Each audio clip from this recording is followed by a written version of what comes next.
हर हर महादेव। नारद जी का भगवान विष्णु से उनका रूप मांगना। सूत जी बोले, महर्षियों, नारद जी के चले जाने पर शिव जी की इच्छा से विष्णु भगवान ने एक अद्भुत माया रची। उन्होंने जिस ओर नारद जी जा रहे थे वहाँ एक सुंदर नगर बना दिया। वह नगर बैकुंठ लोक से भी अधिक रमणीय था। वहाँ बहुत से विहार स्थल थे। उस नगर के राजा का नाम शीलनिधि था। उस राजा की एक सुंदर कन्या थी। उन्होंने अपनी पुत्री के लिए स्वयंवर का आयोजन किया था। उनकी कन्या का वरण करने के लिए उस बहुत से राजकुमार पधारे थे। वहाँ बहुत चहल पहल थी। उस नगर की शोभा देखते ही नारद जी का मन मोहित हो गया। जब राजा शीलनिधि ने नारद जी को आते देखा तो उन्हें सादर प्रणाम करके स्वर्ण सिंहासन पर बैठाकर उनकी पूजा की। फिर अपनी देव सुंदरी कन्या को बुलाया, जिससे महर्षि के चरणों में प्रणाम किया। नारद जी ने उसका परिचय कराते हुए शीलनिधि ने निवेदन किया कि महर्षि, यह मेरी पुत्री श्रीमती है। इसके स्वयंवर का आयोजन किया गया है। इस कन्या के गुण दोषों को बताने की कृपा कीजिए।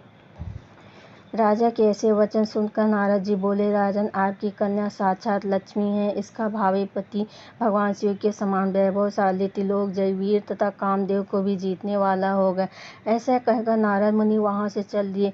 शिव की माया के कारण वे काम के वशीभूत हो सोचने लगे कि राजकुमारी को कैसे प्राप्त करूं। स्वयंवर में आए सुंदर एवं वैभवशाली राजाओं को छोड़कर भला यह मेरा वरण कैसे करेगी।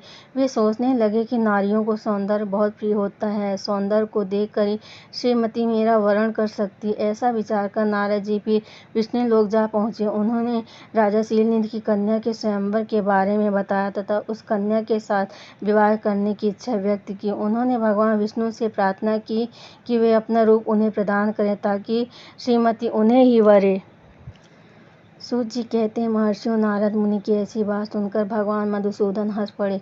भगवान शंकर के प्रभाव का अनुभव करके उन्होंने इस प्रकार उत्तर दिया। भगवान विष्णु बोले, हे नारद, वहाँ आप अवश्य जाइए। मैं आपका हित उसी प्रकार प्रदान करूँगा जिस प्रकार पीड़ित व्यक्ति का श्रेष्ठ वैद्य करता है, क्योंकि तुम मुझे विशेष प्रिय हो। ऐसा कहकर भगवान विष्णु ने नारद मुनि को वानर का मुख तथा शेष अंगों को अपना मनोहर रूप प्रदान किया।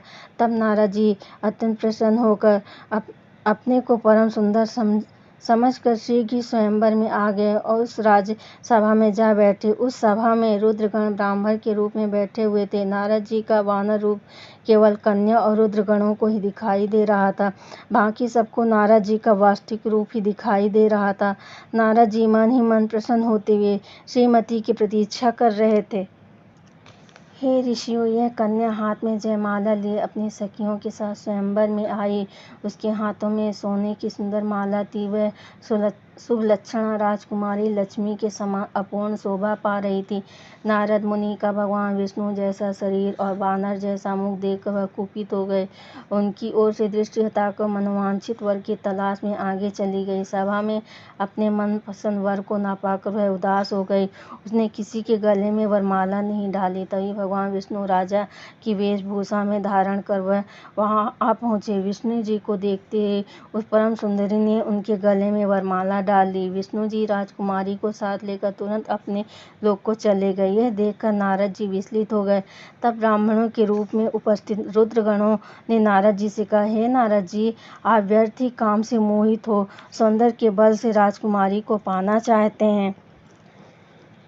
पहले जरा अपना वानर के समान मुख तो देख लीजिए। सूत जी बोले, यह वचन सुनकर नारद जी को बड़ा आश्चर्य हुआ।